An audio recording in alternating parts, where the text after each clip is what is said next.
Okay guys, meron tayo ditong dibel. Itong dibel nito is meron siyang kasamang hard case. Sa hard case niya, magazine, okay, cleaning rod, extra nozzle, and yun ang kasama sa dibel. Hindi ko lang alam kung magkano price to, pero hindi ako nabili ng ganitong brand kasi medyo hindi siya matibay. Saka kahit bago may defect, tingnan po natin yung defect. Okay, hindi siya nag-trigger. Yun ang defect. Makakalimutan kasi yung defect nito is yung kanyang trigger bar. Trigger bar yung magkukulbit sa kanyang sear. Okay, kung natin kung kaya natin bakasin. Okay, yan, ganyan. Nakababa yung hammer niya. Push natin. Medyo bitik. Yeah, yun.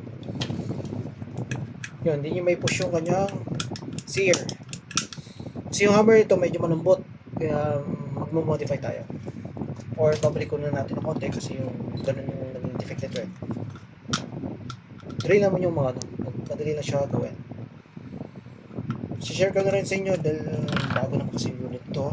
Wala siyang para sa mga ano ito, mga gusto mag-follow sa akin or subscribe sa akin YouTube. Yan. YouTube account ko is yung Simon Flores. Okay, ganyan. Ito yung kanya balik ko.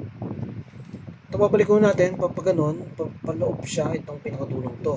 Okay, gagamit na tayo ng flies na flat. Okay, flat na ganyan. Babalik ko na natin yan. Ito, move natin pag ganyan, papuntang gitna. Yan, center na siya. Yan, ganyan. Kasi ito yung nagkukulbit or nagtutulak sa kanyang sear para pumalo yung hammer niya, para mag-disconnect yung hammer. Yan. Yan na kasimple. Share ko na sa inyo. Ito naman is defect. Hindi na talaga totally na ginawa or modified ko. Yan. Ano siya? Paano siya? Yun. Okay.